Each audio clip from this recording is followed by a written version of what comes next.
All right, here we go, guys. After pulling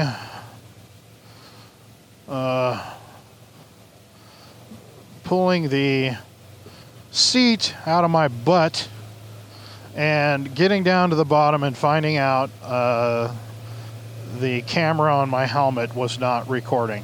Can you believe that?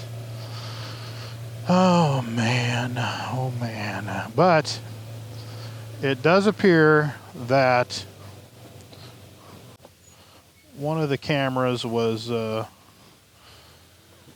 recording, I think.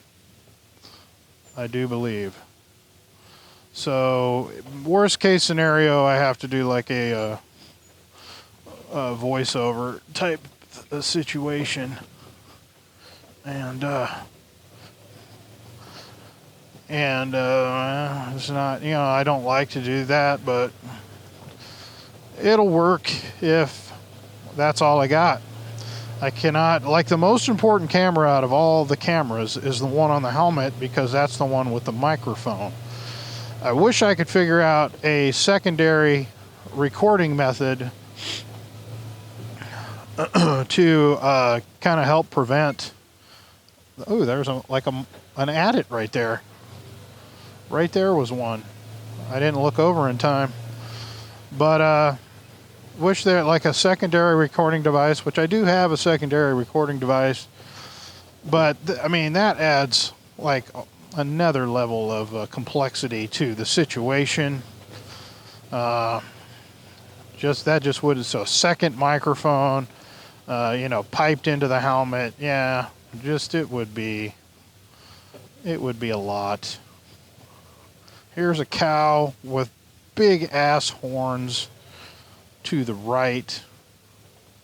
Hopefully he does not mind us kind of squeaking through here. Yeah, so far they don't really put the angry cows out here and just let them run loose. And I've never had a problem with these cows out here. They're generally quite nice people. But you never know. Might come across one in a bad mood one of these days. I don't know.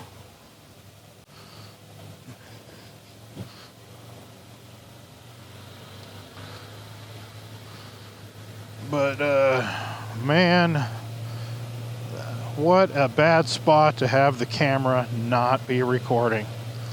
There was a real chance that we weren't getting out of there without tumbling down the mountain, and would have been nice to have that documented, but it's just one of those things where you just don't know until you get home. There's always a problem with something. With one of these cameras gives me an issue every trip. It doesn't record something when it's supposed to. There's always an issue, and you just hope it's nothing that you can't recover from. Sometimes footage gets completely ruined and you can't use any of it. It's that has happened to me. I've had an entire trip ruined before to where I couldn't use it. And get this, it was a trip that was really far away. The entire time there was a problem with the microphone, and I had no idea. Recorded the entire trip and didn't have a microphone connected. And that was a trip to Smiley Rock, which is in Jerome, and that is a ways. You're talking about a 4-hour drive only to not have audio. So it was a major problem. I thought about different ways to fix it with voiceover type stuff, and it was just too much, and too much work would have had to have been done to even come close to doing anything with it. So I just opted out. And then plus the drone footage that I recorded that weekend, also on the same trip, was ruined. So it was like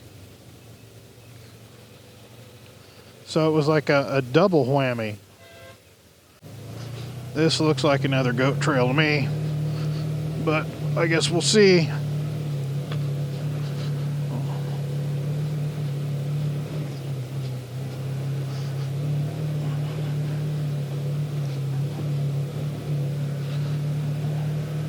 Well, it looks like it, if you make a left up here, goes down to an old mine right here. But that's not really a trail anymore. Or this is the mine, something. That was the mine. Okay, so where does this go? This go is that stuff you cook with. That's what that is. That's what this go is. Alrighty, let's go. Oh, dude, tell me that does not look like the rock at Walnut. You know, it doesn't look like the distant canyon from Walnut Canyon. Tell me that does not look like it. That looks exactly like it. Is what that looks like to me. And I wonder if it is. Could it possibly be? I mean, if that's the case, then you would just try and keep navigating towards that peak over there. You can see just the top of it right now. And you just keep kind of heading that direction. And what do we got for temperature now? We got 64 degrees. I moved the temperature sensor away from the engine. So we should have a little bit more accurate temperature reading. It's hard to believe that it says it's 64. I wonder if it feels way colder than that because of the wind. The wind is probably at the 20 mile an hour, 20 mile an hour range. Just curious. Yeah, this is definitely part of a mine operation right here. Oh, crap, hit the ground. Yeah, I'm going to probably need skid plates sooner than later, I'm thinking. It sure does seem like... And these skid plates are not very thick at all. I mean, they are pretty thin. The stock ones are thin. I have really been unable to locate aluminum skid plates for this thing. I can find several versions or instances of the the thick plastic ones. What are they called? HPVE or something like that? HPME, something like that. Those are a lot easier to find. There are several of those available, and one by Super ATV, that is the one that I'm looking at. I like how they mount, and I've always had really good luck with Super ATV products myself personally. I've had they've always been pretty good to me. So like I don't hesitate. That's a brand that I don't hesitate to buy. I'm certain that they don't always hit home runs, but they've been good to me. And and they're a lot cheaper than the factory ones. The factory ones are like $1,200, $1,100, $1,200 is the cheapest I found them. And the Super ATV ones are in the $600 range, which is a huge savings for something you're never going to look at. It's literally just going to be on the bottom of your ATV, and you're going to be smashing it on rocks. So that's probably the one I'm going to go with. My dad, his skid plates, his factory skid plates, he still has the factory ones, and they are just obliterated. They're you know, there's I'm not really certain there's any protection there anymore, because they're worn through and cracked, and there's some real issues there. So he needs some skid plates too, and he was talking about getting some, and I haven't looked up whether or not the super ATV ones are available for the Can-Am Commander or not. I used to be a guy who went into old mines, explored them, and that's why I know this area so well, as a matter of fact, because I used to come out here and ride trails looking for mines to go in. So that's how I know these trails. This looks to me to be familiar. Is what this looks like. Lots of mines right here. There's another mine right there that looks like, you know, there is another mine right here. Another one over there. There's another one over there. There's one right here. These are the tailings from said mine right here. And there's probably nobody interested in old mines but me. There's probably nobody watching this video right now that is interested in old mines. And I'm just rambling on about them. But one of my favorite mines that I've ever been in, back when I used to explore mines, when I was younger and a lot dumber, the mine at Martinez Canyon. That mine was cool. It had a, like, when you entered it, it passed all the way through like a train tunnel to the other side of the mountain. So that was cool. And then it just had multiple layers, just layer after layer after layer, levels after levels, you know. And so it was a pretty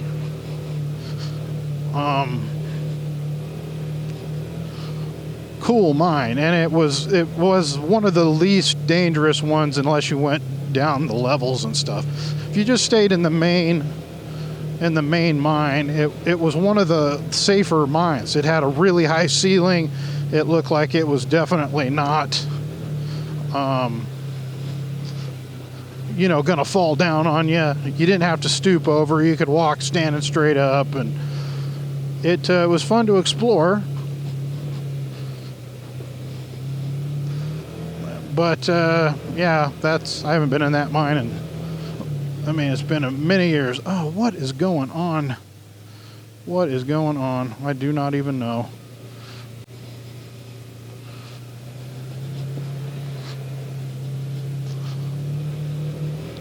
Yep, this is getting hairy.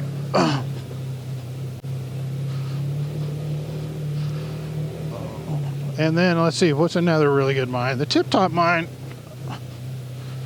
The mine at Tip Top didn't go back very far. You had to stoop over. There was a pretty cool mine at Sunflower Mine. That one was kind of cool. I'll tell you a funny story about that mine. It's in that mine, me and a buddy, and we got in there, I don't know, maybe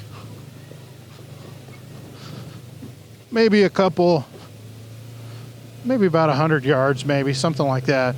And then we just must have spooked like, you know, 100 bats or something like that, about 100 bats. And they come flying out. My buddy got scared. Oh man. My buddy got scared, and he just trampled over me to get out of the mine. The bats just kind of flew. I was on the ground. The bats just kind of flew over the top of me. And he tried to get out of the mine, and this was one of those mines where you had to get into on your hands and knees kind of situation. And he got, you know, struggled to get out. Those bats were trying to get out. He was trying to get out, and it was like a narrow opening. he's on his hands and knees and the bats are trying to get out, and it was just, he was screaming like a little girl. I was laughing just non-stop, like I was laughing so hard I couldn't even breathe. And yeah, that was a pretty memorable one. I have an old video of that too. I was like those handy cams. Does anybody remember those, like 480 line 480p digital tape handy cams? I had one of those for a camera, and I filmed that whole thing, and I have the video of that situation somewhere, man, and it's it is funny. Okay, this is starting to look like this can't possibly go too much farther. Yeah, we're up here in the direct wind again. Nothing helping block this wind, so it's got considerably colder now. Ooh, that was a big gust.